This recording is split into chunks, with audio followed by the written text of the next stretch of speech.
আসসালামু আলাইকুম ভিউয়ার্স, সবাই কেমন আছেন? চলে আসলাম আমার রান্নাঘরে। আজকে রেসিপি আমি বরবটি ভাজি করব। ভিউয়ার্স, বরবটিটাকে অনেক সুন্দর করে একটা একটা করে বেছে নেবেন। ওর গায়ে কিন্তু পোকা লাগানো, বাসা ছিদ্র করা থাকে।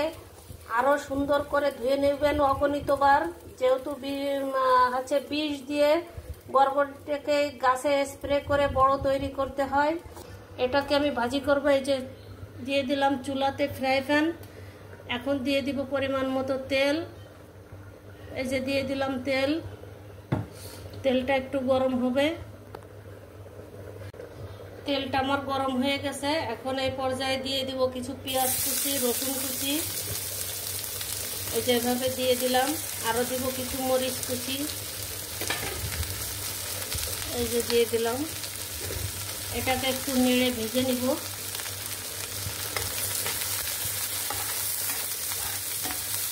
যেভাবে একটু নরম করে এটার মধ্যে আমি বরবটিগুলো দিয়ে ভাজি করব।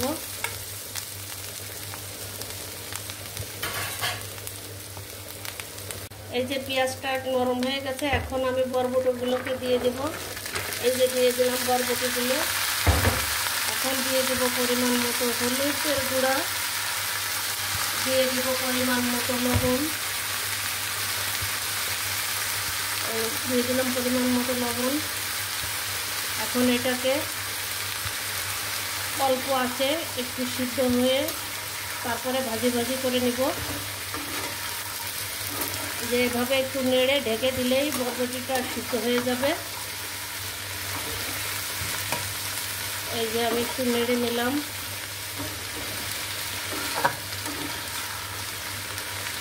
এটাকে আমি একটু ঢেকে দিব। এই দেখুন, বরবটিটার গায়ে থেকে যে পানিটা বের হয়েছিল ঢেকে দেওয়ার কারণে, সেই পানিটা শুকিয়েও গেছে। বরবটিটা সিদ্ধ হয়ে দেখুন কালারটা কেমন আসছে। এখন এটাকে আর ঢেকে দিব না। এখন আলতো হাতে অল্প অল্প জালে ভেজে নেব। তবে ভাজতে হবে কিছুক্ষণ, তাহলে ভালো ভাজা না হলে পানসা পানসা লাগবে খেতে। একটু ভালো করে ভেজে নিতে হবে। এই যে এভাবে দেখুন বারে বারে উল্টিয়ে পাল্টিয়ে নেড়ে নেবেন, তাহলে ভাজিটা সুন্দর হবে, খেতেও অনেক ভালো লাগবে এবং নিচ দিয়ে পুড়িয়েও যাবে না। এই যে আমার ভাজিটা হচ্ছে, এই যে প্রায় শেষের পথে। দেখুন ভাজিটা কেমন হচ্ছে, দেখছেন? এই যে আমার বরবটিটা ভাজি হয়ে গেল। কে কোথা থেকে দেখছেন আমাকে অবশ্যই কমেন্ট করে জানাবেন, তাহলে আপনাদের ধন্যবাদ দিতে পারবো। লাইক ফলো দিয়ে আমার পাশেই থাকবেন। আমার হয়ে গেল আমার আজকের বরবটি ভাজি। দেখুন পুড়েও নাই, কিচ্ছু হয় নাই, দেখতেও কীরকম সতেজ আছে, অথচ সুন্দরভাবে ভাজি হয়ে গেছে। আপনারা এভাবে বাসায় ট্রাই করতে পারেন। এই যে হয়ে গেল আমার বরবটি ভাজিটা।